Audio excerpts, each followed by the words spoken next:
You're listening to the Hog Sports Network Daily Podcast. Now, here's your host, Matt Jones. Happy Tuesday, everybody. We've got Arkansas basketball to discuss today. The men getting ready to play Texas Tech in San Francisco on Thursday. The women announcing Kelsi Musick as their new head coach yesterday.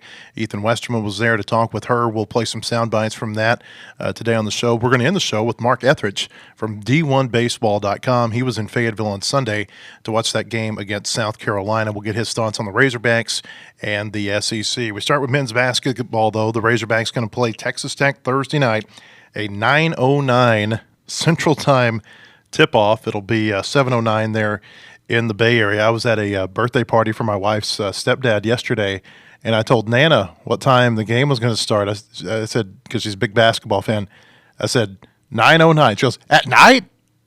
Yeah, it's going to be a late one. Yeah, I was about to say, imagine if it was in the morning. I think that would be... that'd be preferable to me over me. 9:09 at night. Not me. I'm more of a night owl than... This is right up my alley. And also, there, I think it'll be 7. So yeah, 7:09. It'll be fine. It's just y'all back home. This is assuming that Florida, Maryland doesn't get crazy and go to 2 overtimes or something. Yeah, well, don't speak this into existence, please. I'm about to say, knock on wood as fast as possible. So 9:09 Central Time on Thursday night. Okay, so you got off the plane from Providence a couple of days ago. You're flying out to San Francisco tonight. There's a media day there tomorrow, an open practice. Team flew out there last night, and they're going to practice today. I'm not sure where they're practicing today, but all eyes are going to be on whether or not Etheridge practices, because we know he practiced last week in Providence, and he just was not ready to play in the game. How do you think this ends up going for him? Because it seems like he is doing everything he can to get back for them. And I've mentioned this a couple of times on here. You know, with what I've been told about his injury, if he plays, nobody needs to ever say anything bad about Etheridge again, that, you know, he was milking it or he didn't care or anything. I mean, this guy is fighting through some stuff to try to get back on the basketball court. Yeah, for sure. It's definitely would be a boost for them. I get it that it's probably the same question arises that people have with Boogie Flam when he returned of like, oh, how does this change how the team looks? But if you have a guy like Etheridge who, number one, he played most of the turnaround where they started playing well. And he is a guy that I think you can probably just insert back in. And if anything, you're getting athleticism and hustle. If you can get him back, that's awesome. I am curious if the whole practice, was more like throw on your top, take some photos, and get some shots up, and make Louisville have to think about, or not Louisville. I've made that mistake too with Pitino. St. John's. I just associate him with Louisville, and I don't think I ever won't. But I still associate him with Kentucky, but move on. You're just showing your age compared to mine. But yeah, it was for me. I was like, is this just like a make St. John's have to think about it thing? Maybe it's a mixture of both. I mean, it can't hurt to have him out there and make Louisville have to think about what if he plays. St. John's. This is gonna happen every time that I talk about Pitino moving forward. Why'd you say Pitino? Pitino, yeah. Like, don't even associate a team with it. Just say his name. I'm just gonna say. Just say name. Rick. Rick. Well, I don't think I can do that. He's Pitino in my head, but he's also he's at Louisville. I guess I'll be old and gray and in a wheelchair, and I'll be talking about Pitino at Louisville because obviously that's where my brain has him for life. But yeah, what was I saying? Etheridge. He you want him back if he can go, but it's the team's played well enough without him that I'm not it doesn't kill you if you don't have him. It's just a boost if you do. I mean, and I don't know that I don't know if he can be back to the Etheridge pre-injury, but if he could even be, I don't know, a high fraction of that number, that's production for the Razorbacks. Look, I thought a lot of Etheridge during the season. I had the AP All-SEC ballot in Arkansas this year, and I put him on my second team All-SEC ballot. And you think about how good the players were in the SEC. You had 4 All-Americans who made the All-SEC AP team. And so that's how highly I think of this guy. I think he's been phenomenal all year, and I'm hopeful that he can get back because I've wanted to see all season, and we got to see a kind of a snapshot of it early in conference play, but Jonas Adu wasn't quite back at that point in time. Nelly was still struggling with the wrist. I want to see this team, and I don't know that we'll ever see him at full health with what's going on with Thero and his knee, but I want to see this team with all the pieces together playing in the biggest game, and we may get that chance this week. Absolutely, and that's the funny thing about it is it's almost the reverse for Arkansas right now with where things are trending from most teams to where you're like, what can we be at by the end of the year? Because you expect there to be some injuries, you expect there to be stuff, but who do you have at the end of the year? For Arkansas, it's almost like who can we get back at the year? Can we get to full strength? Which is just crazy because it's the reverse attrition battle. But I think that it is always going to be like a what if all these guys were healthy at the same time. What would they have looked like? But then again, whenever Boogie Flam went down, I think I told somebody that he felt to me like the indispensable player, like the player you got to have. It really hurts to lose him. And then when he went down and they started playing, I was like, oh, well, now it's a do Thero. And clearly they're just proving me wrong that they can step up. Guys can step up and play. Like right now, I'm like, I would put it as DJ Wagner. But I'm probably wrong on that. It's just these guys are learning how to play with each other even whenever a guy goes down. And I think it goes back to what Calipari's brought up over and over and over. They just have learned that they have to play together. And that's, at the end of the day, if you have 5 guys on the court, I mean, he's joked about if he gets down to 4 guys, he'll run the diamond and go at it. It's like, as long as we're playing together, we're going to go down together, I think is what he says. So we actually have mail this week in this fun. We should like do a mail segment on this. You should bring some envelopes just to... If you want to send us mail, you can email me, mojones@nwadg.com. I will be happy to read your letters on the podcast. Okay, this came from Bill Bruton, and he said, here's a suggestion. Let's have your readers vote on who they think is the most valuable player on this year's basketball team. Gosh, that's the question that I just said I can't answer. I mean, I guess it just changes week to week. Like right now, I'd say Jonas Adu. Who would have said that 3 weeks ago? I don't know. It's just this team changes so much. I'm not going to read the full email because I don't want to do that, but it is a very interesting question. Who is the MVP on this year's basketball team? John Calipari? I think that's probably the right answer. Yeah. The leadership that he's shown and his ability not to let that early, struggle, lack of success, whatever you want to call it, in SEC play, like pull the team down to the point that they can't get back up, I think is, to me, it's one of the coaching jobs of the year. Anthony and I were talking a couple of weeks ago about who would you give the SEC Coach of the Year vote to, and I ended up going with Bruce Pearl. I was going back and forth between him and Golden. Those were the two that I thought probably were the most deserving. But I think you can make a case for Calipari. The way, now you can't totally disregard what happened in the first 7 games, and that's why he didn't get SEC Coach of the Year. But if you were like to say, hey, who was the SEC Coach of the Year from February 1st on, I think that he'd have a good argument. Yeah, certainly. I mean, the regular season, there's no way around it.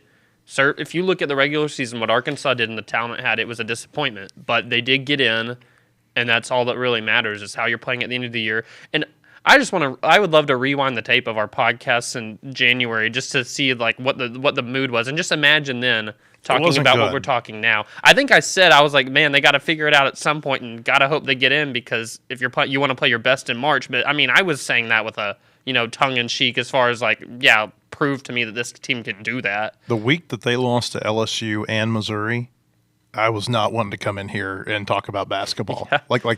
Like I was looking for an excuse to talk about anything else. Yeah. But what was going on with this Razorback basketball team? I mean, why would we want to then? I mean, they were not playing well. They were that lost to they LSU. They were 1-6 going to Kentucky. Yeah, you made the comment in here after the loss to LSU that's the type of game that you can look at the end of your season and say that's what left us out of the tournament. And Arkansas was quite frankly probably one more regular season loss away from And they lost to South Carolina too, by the way. Yeah. I mean, they lost to the 2 worst teams in the SEC. Yeah, it's that, and which just goes to show how dang good the SEC was, to where you had to bring your A game. Like South Carolina at home, I'm just repeating John Calipari here, but they're a ranked team at home. Mm-hmm. I mean, what they did at home was insane, how they took teams down to the wire, and Arkansas just got nuked by them. And then lose at LSU, so that's 2 of your 10 conference losses. A fifth of your conference losses came to the bottom 2 teams, and the fact that they survived that and found a way in the tournament, and now it's one of those things of like, well,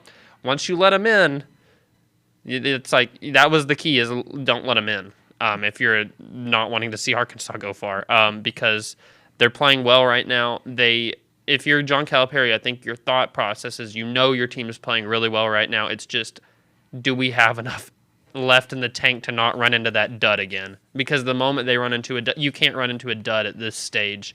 I guess they might have against St. John's, to be honest, as far as how bad they shot. But thankfully, St. John's they didn't know a 3-pointer if it hit them right in the face. I mean, they shot worse. So maybe they did run into their dud and just want to grind it out game. But you can't have a performance like they had against South Carolina anymore, or else you're out. Arkansas's defense plays a factor in what happened. Oh, yeah. Yeah, that word nuke, that's your new word. You used it twice on the phone last night. Oh, yeah. Well, that's 3 times now in like the last, 17 hours. I've heard you say that word. I can't think of a better phrase to describe what happened to Arkansas at South Carolina than nuked. You know what you should do? You should nuke Rick Pitino at Louisville from your memory. I'm going to, honestly, I'm like, am I going to have some like crazy brain thing happen where I have to relearn Pitino? Because he's going to be at Louisville like for the rest of, he's at Louisville in my head right now. That's where he's at this very second. He may be, who knows? Yeah, he gets flew around. In from Cleveland. He was at a Kentucky game earlier this year. He was in Cleveland for that tournament game. He was in Providence. I mean, at 72 years old, I think I got his age right. Rick Pitino, he still gets around. He's still active. He was a very, very entertaining press conference, too. He resembled everything I felt about Providence, just in general, the experience with the St. John's fans in there, the refs. Oh, my goodness. I don't know if Anthony's talked about the refs, but snippy. Like, he was just snippy and blunt and to the point, and it's something up there that you have to realize, like, if people talked the way in Arkansas that a lot of people talk up in that area, you would think they were very mad at you, but they're just being normal. They're being so normal they don't mean anything by it, but it's just snippy and to the point. And those St. John's fans were crazy, and the refs up there were... I've never seen a ref talk to players and coaches the way those refs talked to... it was just... It was a very Northeast experience. Oh my goodness! And it was like Calipari got snapped back into like a mode that he's like, oh, this is I'm used to this, but like the ref literally looked at, was just going to argue one call to try and like do what you do, and the refs were just like, we've had enough, like stop it, like yelled at him, and then yelled at Tyler Eulis. Tyler Eulis got chewed out by a ref. I've not seen refs chew out coaches like I saw on Saturday. And then if you're watching on TV, you had Steve Lapis on the call, who was Northeast basketball's #1 fan. Yeah, we were in Calipari was right at home. The rest of us were shell-shocked. Where on earth are we right now? Yeah, no, it's very snippy up there. And those St. John's fans were like, I don't want to say they like jeered. They weren't like upset. They're New York fans. Yeah. It's a totally different, it's a different environment that they exist in. I'm not going to say they exist in a totally different environment than we do here. Yeah, I think the difference is, at an Arkansas game or in the South, you hear booing. It's just a chorus of boos. There, I'm hearing distinctive words said, just snippy. Like, I'm hearing comments by the fans way louder than I ever hear anywhere else. And it's just like, I know the refs are hearing this too. That was a crazy environment, though. Once those St. John's fans got into it, it was... I was like, is Arkansas going to hold on? Because it's a pretty daunting, environment they were in. But I think Arkansas also has a couple guys from that area. DJ Wagner's from Jersey, right? I'm losing track. There's a couple others. Boogie's from New York. Yeah, Boogie. I think that they were kind of felt like this is normal. Yeah. So anyway, back in it. That's my Providence experience of snippiness. And we all got here because I was talking about Pitino. I don't even know how we got here. Yeah. So RJ Lewis had to delete his Instagram account because of the messages that he was getting over people who were upset with his play in the tournament. Speaking of Northeast, John Calipari yesterday was on the Dan Patrick Show. Dan Patrick originates out of Connecticut, not too far actually from Rhode Island. In fact, I think he may have been doing his show yesterday. No, I'm seeing the video now. He was in Connecticut. He's got 2 studios. He's got one in Connecticut and he's got one in Maine that he goes to from time to time. So this was John Calipari on the Dan Patrick Show talking about Arkansas being an underdog and embracing the underdog role of the tournament. An underdog? Yes. Yeah, I'm fine with that. Like, look, most of my career was shouldn't, wouldn't, can't, won't. I mean, we've been the underdog.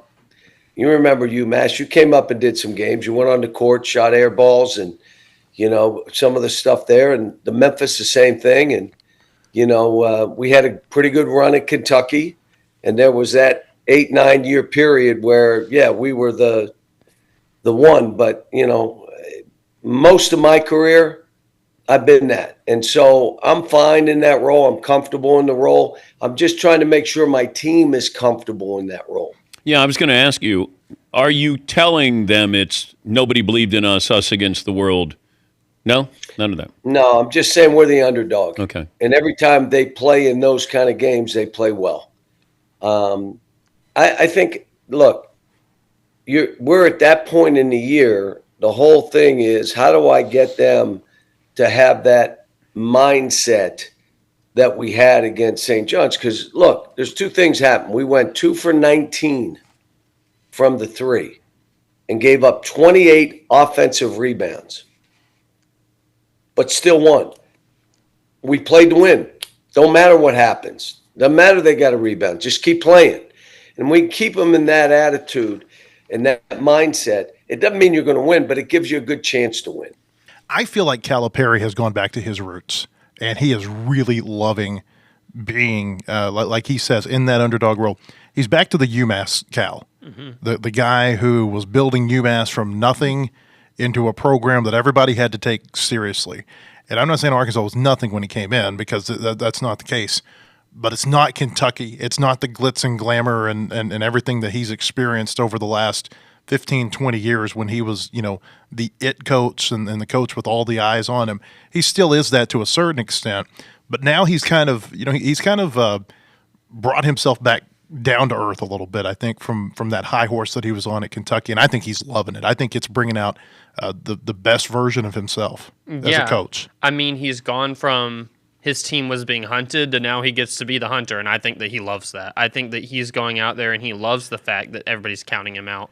And, what's Arkansas's record this year? Well, maybe not even record, but just how they've, against whenever they're like a 5 to 10 point dog, like they just play it's like they don't care. And it's. Are you saying he's Sam Pittman?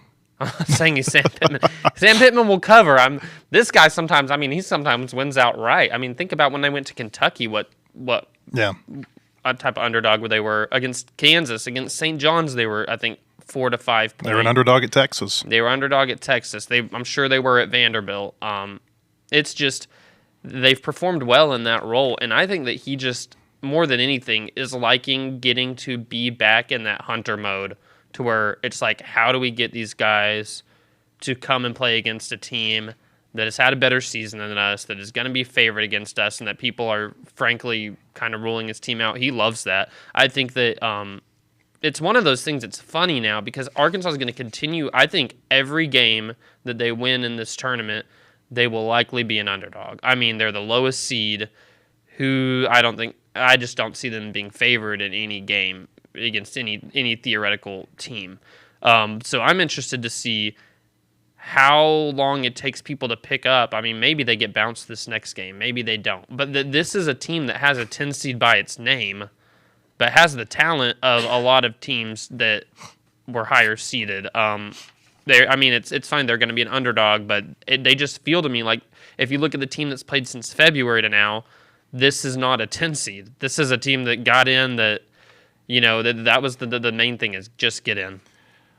We'll take and get the latest breaking news on all Razorback sports at wholehogsports.com. Most in-depth source for all Arkansas sports, analysis, latest in recruiting, unique stories on all your favorite teams. Subscribe today at wholehogsports.com. There you can read coverage of tonight's baseball game between Arkansas and Missouri State. I spoke to Joey Hawkins, the Missouri State coach, yesterday. I got some thoughts from him on taking over for Keith Gutton, also his thoughts on tonight's game.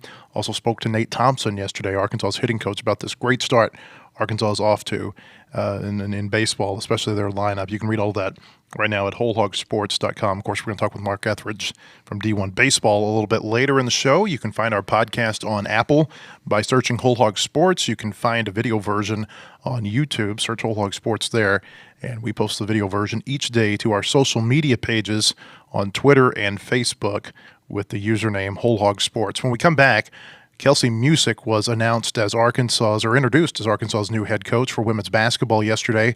We'll have some sound bites from that. We'll have Ethan's thoughts on it, but first, a word from our sponsors. At Kindle King, we're proud of over 4 decades of design. We're continuing the legacy of great creative design by combining our brands of Kindle King, Soapbox, and Shopcart. Together, these brands represent a new focus in marketing design with individual attention to specific areas. Through our design expertise supported by a team of talented professionals, we showcase our best. We are Kindle King, we are Soapbox, we are Shopcart, we are design.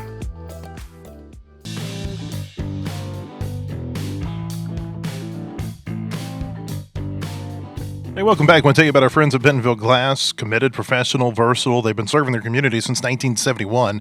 If you're looking for a quality leader in Northwest Arkansas or looking for skilled craftsmanship, look no further than Bentonville Glass for all your glass market needs with the highest quality products.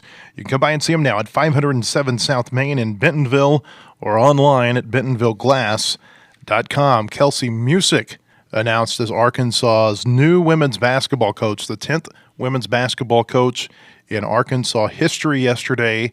Hunter Yurachek was there, and this is what he had to say about the hire. She first came on my radar screen back in November of this season when she brought her Oral Roberts team here to Bud Walton Arena. And I watched how she coached with incredible energy and incredible passion. And her student athletes played the same way. And they walked out of here, I think they won by 18 to 20 points, and the game was really never close after the first quarter. Then she went on to Missouri back in December and beat a Missouri team at Missouri. In fact, I believe her 2 SEC wins would have put her 14th or 15th place in the SEC this year with those 2 wins. She went on to have a 24-8 record this season. 5 of those 8 losses are to teams that are currently playing still in the NCAA women's basketball tournament. They finished second in the Summit League regular season. They lost in the conference championship to 24th ranked South Dakota State University, who's still playing. She led Oral Roberts to back-to-back 20-win seasons for the first time in 15 years. Hunter Yurachek on Kelsi Musick, obviously coming over from ORU. Ethan, you were there in November when ORU beat Arkansas 94-73. I know you remember the game very well, and I'm sure you've gone back and looked at it in the last few days. What was it about that night that you think made her stand out and her team? Well, first of all, I do remember that was a game. Whenever you're covering a team that's really struggling like this, I'm always looking over to that section that Hunter Yurachek might be sitting on. I'm like, is he here tonight? Because this was a team that going into it, I said they could beat Arkansas because they can score. And I don't know if at that point I was like, Arkansas probably their defense is not very good, so they might have a hard time. And whenever I came in there and I saw Hunter Yurachek sitting over there, I was like, all right, I'm gonna see what his body language is throughout this game. And by the fourth quarter, I remember he just did not look well as far as just what he was seeing. I mean, it was very stern, like this is serious. But I do remember, like I vividly remember thinking about Oral Roberts, just the energy and stuff that they played with over on their side. I mean, there was a point in the fourth quarter they could not get stopped. If they wanted a bucket, they were getting it. And they were just the energy over there that Kelsi Musick had. I do remember thinking, this is a good look for her right now. And she's a coach that I covered like her, I think, 4th or 5th game probably as the coach at Oral Roberts. They came in here 2 years ago and got beat pretty bad, and she joked afterward. Yesterday I mentioned that to her, and she said, we weren't very good then, were we? And I was like, nope, not disagreeing there. But yeah, she's come to Bud Walton several times, and I've seen her teams get so much better. And this past year's team, I mean, they were a second place team in a mid-major conference, so it doesn't stand out. But I think you have to take into account like just what the growth process was to get to where they were this past year, and you got to think, well, what happens if she gets another year there? They have 3 underclassmen, 2 that I remember had really good games. I say underclassmen; they aren't seniors next year. They had 2 juniors and 1 sophomore that really played well against Arkansas, and it makes me wonder, like, if I saw them score 20 points apiece and then the other one 18. Maybe they could play in the SEC. So I'm just curious to see how this works. I think that more than anything, it's a new breath of air. Just it's a fresh breath of air for the program, and she's hungry and driven. You can tell that. Relatively young for a head coach, 45, 5-year contract. She's not from nearby, but she's not from too far away either. Canton, Oklahoma is her hometown. If you don't know where that is, I looked it up. It's about an hour and a half past Stillwater to the west, so like northwest Oklahoma, not quite the Panhandle, but about 4.5, 5 hours away from Fayetteville. So she's it's home region for her. She's going to know a lot of the areas where Arkansas needs to recruit. Tulsa, I'm sure, that's always been a place where when men's basketball's had success, they've had some good Tulsa area players in the past. Clint McDaniel's the first one I think of. But, so 5 years, that's her contract. She had a good Division II career, took them to a Division II national championship in 2019. Juracek spoke yesterday. He used words and terms, Ethan, like hidden gem and rising star, and we'll play this soundbite from him. And he also talked about how he has to be, and I would assume the fan base has to be patient with her as she builds this program. To the University of Arkansas to lead our women's basketball program, and I believe we have found a hidden gem and a rising star, and I look forward to working alongside her to build a nationally competitive women's basketball program, because this is not going to happen overnight. But I promise you, under Coach Musick's leadership, special days are ahead for our women's basketball program. So Hunter Juracek on Kelsi Musick there. We'll hear from Musick here in just a moment. So you mentioned the scoring, the offense. That's what she's known for. I think they were 8th nationally in scoring this year. Is that right? Top 20 all 3 years there. And at Division II level, that's what they were known for as well. As we read up on her, she's a Hall of Honor for a Division II program in Oklahoma. So she wasn't the first candidate. I think we all know that. I think Arkansas went after Molly Miller at Grand Canyon. It didn't work out. She's going to Arizona State. It's a unique situation for her where she gets to stay in Phoenix and go from kind of a school that's a little bit of an afterthought there to a school that's very prevalent, at least in the college scene. Coaching in a pro market, that's much different than if you're coaching here. I don't think that the search was, and you talked to Juracek about this, I want to get your thoughts. I don't think it was as helter-skelter as some people think it was. I think that there were people who he talked to who just, I don't want to take that type of risk at this point in my career. But I don't think that things were quite as bad maybe as they've been made out to be either. Yeah, I think that what he told us, there was pretty much 4 candidates that there were formal conversations, like really this is serious, and obviously Kelsi Musick was one. I would assume Molly Miller was one, and then who the other 2 are, we don't know. Maybe we'll find out in the coming days. But we've heard names, but we don't want to say them out loud. Exactly, and it's just whenever you have, whenever you get to actually meet her, I can see why the energy and stuff stands out and how she could sell what she's done, because she's really taken over. This is not new to her to take over a bad situation. I think that's probably... ORU was a bad situation. And her first year at the D2 at Southwestern Oklahoma State, they won 3 games, 3-24. And then she had them 10 years later in the D2 national championship. So it's like, this doesn't intimidate her, I don't think, to take over a mess, quite frankly. It might, and it's obviously a bigger stage, a bigger level, but this is like, I can tell what she likes to do. And I think that they just wanted to get somebody who really did embrace that challenge. Like, they want to come in and fix this. And also, there's got to be that understanding. And I think this is the same thing that Mike Neighbors got granted to him, that he took over a bad situation, where there's an understanding that year one is going to be foundation laying. There's no expectations for next year other than to probably just build that foundation. But she's got some time, and she can probably build this the way she wants to. Yurachek talked about how the new revenue share he thinks could help the women's basketball team at Arkansas. I don't think it's lost on anyone the fact that John Tyson attended this opening press conference. Whether that means anything, I don't know. But obviously he's been a force in what's happening with men's basketball. Does he take an interest in women's basketball? It remains to be seen, but that was certainly interesting that he was there yesterday. Yeah, it was actually, he didn't come to the news conference, but he was at the men's practice across the street, and they went and introduced her. She had not actually met John Calipari yet, just texted. Okay. So she went over there and met him and met John Tyson. So he was at the men's practice. Yeah, and that's good clarification. I didn't realize that. Yeah, Nolan Richardson was over there too, and so she got to meet all three of them, which I'm sure that was just like a bang. They conveniently left that out in the social media post that they put of her meeting all of these legends. So you ask her, what are her teams known for? And this is what she had to say. Well, definitely a passion, a whole lot of energy and effort, but I run a high-octane offense, so the one other thing that we love to do is put points on the board.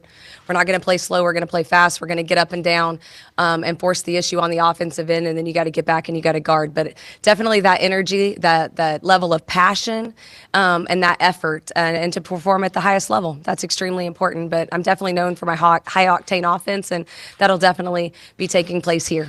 She's confident, and you could hear that in her responses throughout this press conference. If you haven't watched it, I would encourage you to do so. If you go to our Whole Hog Sports YouTube page, it's there. And speaking of the confidence, Ethan also asked her about her confidence, and she said that basically, and you'll hear this in the clip, that it comes from her experience building programs. Some coaches are good about stepping into situations where things are already really good for them, and then some coaches really enjoy that challenge of taking something from almost nothing and building it into something. Anyway, this is what she had to say about her confidence. I think the fact that I've been able to be successful building a program, because that's not easy. Some people can come in where it's already built, but when you're trying to build something, you're starting over, laying a foundation. That's definitely not an easy task. But I'm up for that challenge. But I think the support that we have from our administration, from Hunter, from everyone here on campus, but especially the support from the fans is going to be important as well. So I'm up for the challenge, but I think the confidence comes from the fact that I've been doing it. That's all I've done since I finished college. I've just been in college sports. So I think that experience, experience can be measured. It's not always maybe in the length of time, but you can have quality experiences measured in different ways. And I think that I have the quality experience to be able to make that jump. And like I said, it's going to involve some hard work, but I'm ready for the challenge. I don't know how she'll do, Ethan, as a coach, but I think that, she came off during the press conference yesterday very confident, very articulate, with a real vision about what this program could look like. Yeah, I think that I always say win the press conference. It's a cliche. I think she did, as far as she gave off that confidence that you want a new leader to have. And I was curious how she'd be, because this is, her first, big job. It's like, Oral Roberts, obviously a D1 team, but this was like, how many press conferences did they have that people were eyes glued on it? And I thought she did a really good job oozing that confidence yesterday. I think that she's one of those hires that's not flashy at all. It reminds me a little bit of maybe probably how it felt with Courtney Deifel when she got hired with softball here, as far as like what was like the appeal to it. But it's a coach that once you actually get to meet and talk to them, I was sitting there and I was like, I can see why people would want to play for you. Like, just talking to her one-on-one afterward, I was like, you are a coach that I think players would love, like, because you can tell that she's a people person, but also you can very much, since she's competitive and she'll hold people accountable most likely. That's just the sense that I got, that they're going to be coached hard, but she will care about them. And I think that that's the type of coach that, whenever I was telling you qualities last week or whenever that was, that looking for in the new coach, I think she checks a lot of the boxes. I know 45 isn't as young as a lot of candidates out there, but whenever you meet and talk to her, she feels younger to me. I don't know, but she did a good job yesterday. There's also this is a random, but you talked about Canton, Oklahoma. She mentioned yesterday that Sam Pittman moved there for like 1 year or something in high school, and they were in the same town and know some of the same people, and then he moved back to somewhere else. But anyway, that's just a random fun fact. That's interesting. Two more quick thoughts. They didn't make an NCAA tournament. South Dakota State's a really good women's basketball program, like a really good mid-major basketball program. in that same league that ORU was competing in. You think about the coaches right now that are big names in women's basketball. Kim Caldwell, Division II start at Glenville State, spent a year at Marshall, ends up getting to Tennessee. Molly Miller, again, the big name in the coaching cycle this year, made her name up at Drury in Springfield and then spends a few years at Grand Canyon. So not saying that that'll be done here at Arkansas, but there is a little bit of a pathway that we're seeing right now where Division II coaches are going into the D1 level and getting big jobs. And I've said for a while, I think some of the best coaches in the world are at those small levels. They just aren't known. I think if you can coach at any level. Now, resources and players and all of that plays a factor in whether or not you're going to be successful at the bigger levels. But if you can coach, you can coach, and I'm a big believer in that. Ethan, appreciate you being here. We'll talk to Ethan whenever he gets out to San Francisco for the NCAA tournament later this week. When we come back, we'll have Mark Etheridge from D1Baseball.com. But first, another word from our sponsors. At Kindle King, we're proud of over 4 decades of design. We're continuing the legacy of great creative design by combining our brands of Kindle King, Soapbox, and Shopcart. Together, these brands represent a new focus in marketing design, with individual attention to specific areas. Through our design expertise supported by a team of talented professionals, we showcase our best. We are Kindle King, we are Soapbox, we are Shopcart, we are design.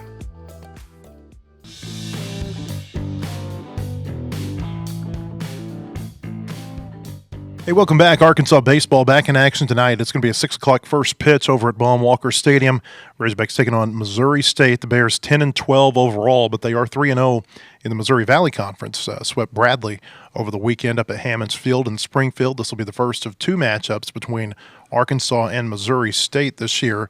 Razorbacks will go up there on April 29th. Arkansas on a 7-game overall win streak. They've won 5 in a row in SEC play. And Mark Etheridge of D1Baseball.com was there on Sunday when Arkansas defeated South Carolina 11-4. He joins us now. Mark, hope your trip home went well. It did, man. It was quite a trip. You know, you mentioned the Arkansas game that I saw on Sunday. That was the finale of 10 games in 10 days and 10 venues. And let me tell you, I had a lot of windshield time and a lot of press box meals, and I am so happy to be home. And so is my dietitian and my chiropractor and everyone else, because it was a great trip. But 10 days is a lot. So you got to see Arkansas do what it's been doing this year, which is have this just mega inning that puts teams away. Sometimes it's in the first inning, sometimes it's in the fourth. On Sunday, it was in the 8th. What were your thoughts on seeing this Arkansas lineup in person? Well, I'd seen them on video, and the impression I had going in was that it's just a lot of power hitting guys, free swingers, hitting for a lot of power. But that's not really what I saw in person. I saw a lot more patient approach. I saw guys really digging in with 2 strikes, shortening up, making pitchers work. And that to me was even more impressive because you knew about the power, but you did not really know how that was transpiring. It's a difficult lineup to pitch to, and certainly there's even depth pieces that I didn't see. So I'm really impressed with the offense, and frankly, a bit surprised. Heading into the season, we wondered what the offense was going to look like, and we're really bullish on the mound. And while the pitching has been okay, it hasn't been superb. While the offense has, and it's really been I really think Arkansas's offense, at least from my standpoint, matches up with the best in the conference, like the Georgias and the Tennessee. The LSU can really swing it. I feel like Arkansas's his offense stacks up well. Yeah, you look at the numbers. I looked up some national stats last night. Arkansas 7th right now nationally in runs per game at 9.6. And then some of these numbers, Mark, are just very unlike what we've seen from Arkansas. Even when Arkansas's had really good lineups, they haven't been elite nationally. I mean, here's some. 605 slugging, that's 3rd in the country. 1050 OPS, that's 3rd. 56 home runs, that's 3rd. An OBP 445, that's 6th. Batting average is 8th at 332. They're top 10 in RBI. They're top 10 in hits. And what we saw over the weekend that really stood out to me is that we've talked about these top six in the order. Arkansas's top six hitters in the order are batting 356 or better. We saw the bottom third of the order come through over the weekend, 14 for 34 from the 7, 8, 9 hitters. And, there's that may be South Carolina pitching, I don't know. But if they can get that type of production at the bottom of the order with what those top six have been doing, boy, that's going to make them really hard to beat. Yeah, you're right. I mean, just lengthening that lineup is big because I really do feel like with the way that the top of the line, top and the middle of the lineup are just so difficult to pitch to right now. Not only are they getting production, but they're driving up pitch counts, getting into those, back into the staff arms, and you want as many at bats as you can against those guys versus a team's top pitchers. So that's that's the part for me that was surprising, just how effective they were at spoiling pitches, and I think that's going to play well as this season goes on, and against Vandy, who can really pitch it. I saw them last Thursday, and they've got. That's going to be a great test for this Arkansas lineup. I want to ask you more about Vanderbilt in 1 second. One more thought on Arkansas. I feel like hitting is over, and you touched on pitching a second ago. There's two. You look at the pitching numbers. Arkansas's fifth nationally right now in WHIP at 116. I believe. Let me pull it up here. They're 11th nationally. Yes, an ERA of a 3.43. Those are not bad numbers. College baseball is a lot higher scoring now. I think we all know that. There's two things I think that are overshadowing Arkansas pitching. Number one is the offense, which we've talked about. Number two is just how dadgum good they were last year on the mound, and especially with Hagen Smith and the type of numbers that he was putting up, and how that just affected everything with their pitching staff. Number one, he gave them length on Friday nights. They didn't have to use a lot of guys. They were able to save them for Saturday, Sunday, even their Tuesday games. It's not a bad pitching staff. It's just I feel like right now maybe an incomplete pitching staff because there's some pitchers who are hurt who are going to be back in the fold, and they got to figure out what's going on with the rotation, in particular Gackle. Yeah, I think it's all about expectations, right? And heading into the year, and I was a big part of this, right? We created this, hey, this is going to be the best rotation in the country, arguably the best pitching staff, and it hasn't been. It doesn't mean that, that it's struggled. It's just we expected so much. And it was almost impossible to live up to that anyway. You mentioned Gackle. I really wonder if it's time to move him back to the bullpen, at least for a few weeks, where he was so successful last year, and just see, right? Does this flip the switch? And then you have an option of maybe you try him again in the rotation, or you leave him where he is. And he's just too good an arm to be giving you as little as he is right now, because there's just so much more in there. And then when Gage Wood comes back, man, I mean that could be the perfect time to do some experimentation as he builds his way back up. Maybe you start him and just piggyback he and Gackle, something like that, to kind of just switch it up a little bit. You mentioned something the other day, Chase Burns, he kind of went through this at Tennessee where he'd been a good reliever, then they put him in the starting rotation, didn't go well. They put him back in the bullpen, and that's what turned Tennessee's season around. Yeah, sure did. And, he's just so talented. And so much is expected of him because of that enormous talent. And Arkansas it's not that they have to have him, but when you have a guy that talented, you want to maximize it or at least get more out of it, based on what he's capable of.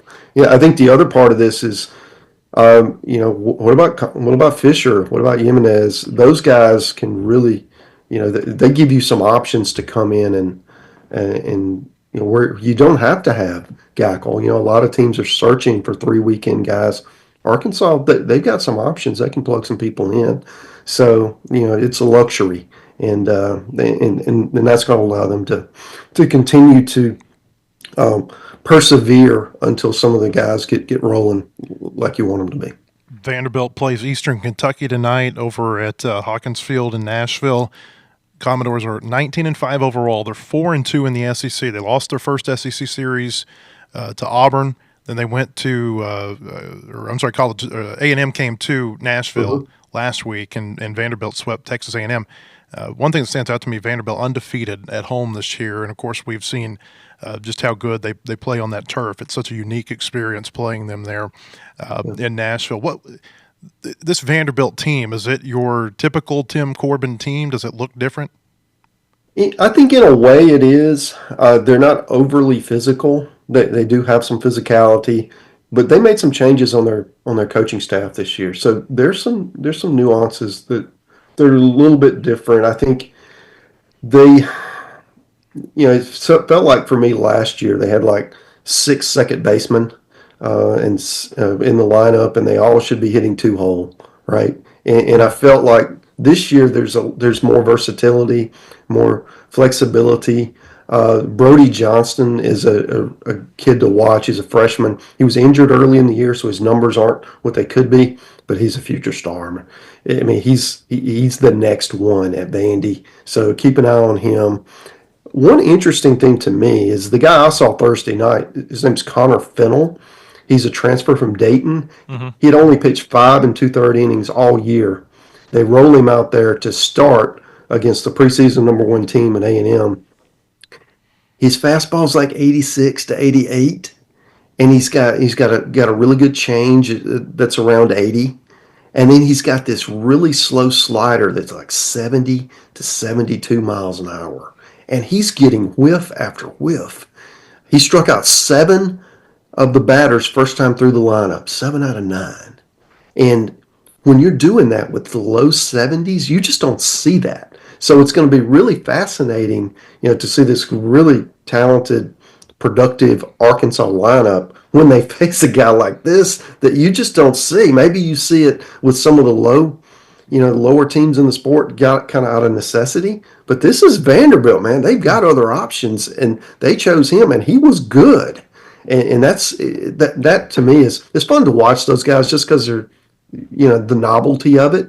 But what's that going to look like week after week after people have seen him? But I really feel like that's one of the fun parts of this weekend series. How do you think Arkansas and Vanderbilt match up against each other? Like what are some of the keys to watch in this series this weekend?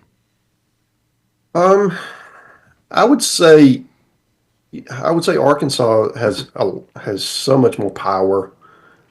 They need to use that to their advantage. I mean, that ballpark, it's cozy.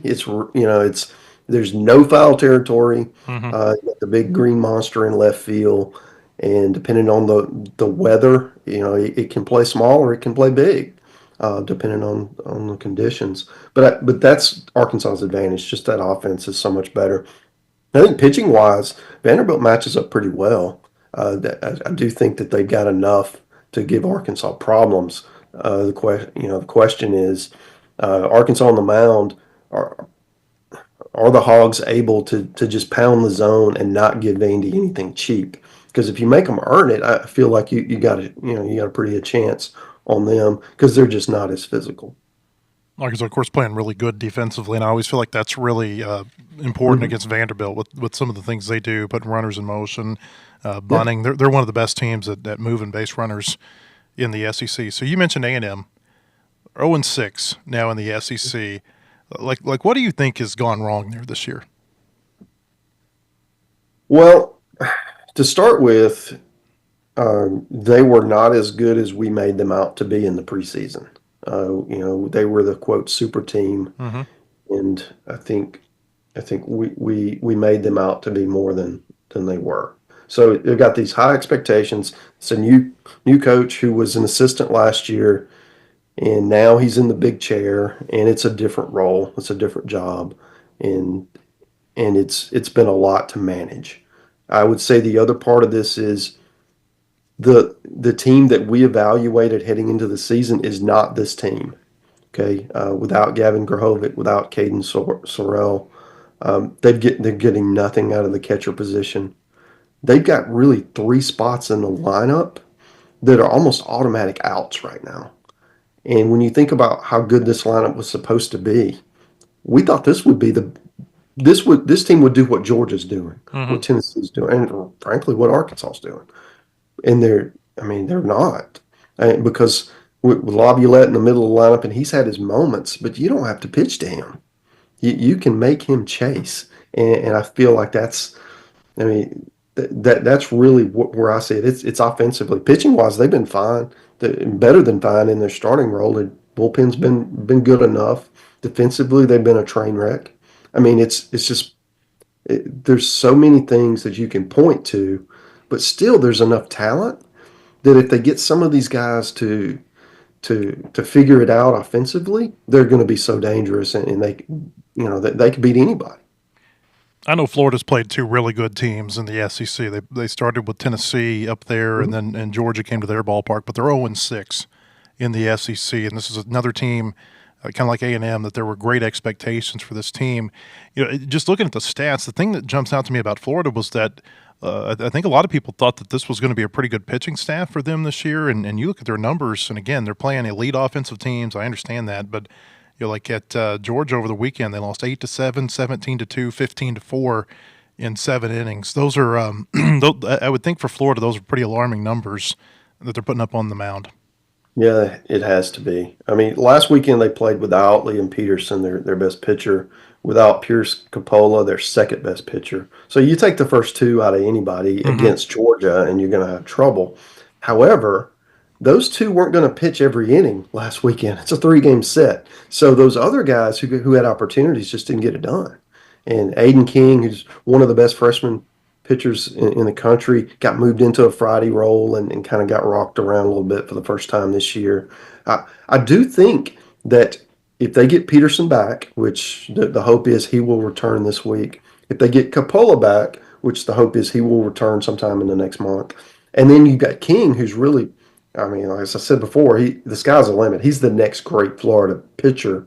That would give you 3 starters that would match up with anybody. Now, the question is, what do they have behind that? The bullpen took their lumps this weekend as well. So I do think of the 0-6 teams, Florida has a path to kind of crawl back into this, get into the postseason, and especially if they'd be playing well, if they did that it would be like last year. They'd be a team you would not want to face in your regional. Is Justin LeBron the best player in the SEC right now? Well, he's sure fun to watch. Man, he's a highlight reel at shortstop. He's about 180 pounds, and the ball just trampolines off his bat. I don't know how he gets that much bat speed with out of that wiry frame, but man, he's hit 12, 13 home runs. He's got almost 50 ribbies. I mean, he looks at home on any field out there, and most of the time, I mean, he looks like a big leaguer playing against college kids. And I think in a couple, he's just a sophomore. He's not even draft eligible yet. But yeah, I'm with you. I don't know that there's a better one. There may be a better hitter, there may be a better fielder, but I don't know that there's a combo player who can do the things he can do. Well, I made a comment the other day. I think Vahiva Aloy is playing at an All-America level. You think about the defensive play that he made Saturday, and he's hitting really well. And maybe his biggest competition to be an All-American, at least a first team, and I know there's others out there too, but it might be his biggest competition to be first team All-SEC and LeBron. Yeah, you're right. I mean, 2 of the best shortstops in the country. Merrick Houston at Wake Forest is really good as well. Those would be the top 3 in my book. I really feel like that with what Aloy's been able to do this year. I mean, he showed signs last year, right? But the consistency wasn't there. And then the high-end stuff, I mean, just the games where he's having, 3 hits and 2 of them are extra base hits. Those kind of things, that they weren't as frequent last year. He's really elevated and become one of the breakout stars in the conference. Get you out of here on this. Dave Van Horn won his 900th game in Arkansas last week, just the 4th SEC coach to do that in terms of 900 wins at the same SEC program. Of course, Ron Polk at Mississippi State, and the other 3 are active: Van Horn, Bianco, and Tim Corbin. Why do you think, and let me preface it with this too, Arkansas yesterday in the rankings, it's their 115th consecutive week that they're in the top 25, and I think about 90 of those they've been in the top 10, and about most of those have been in the top 5 mark. What have you seen over the last 7-8 years that Van Horn's always had a really solid program, but what's made it take a step forward to where they're one of the teams that you watch now every year? They are relentless at player acquisition. They get good players and then they develop them.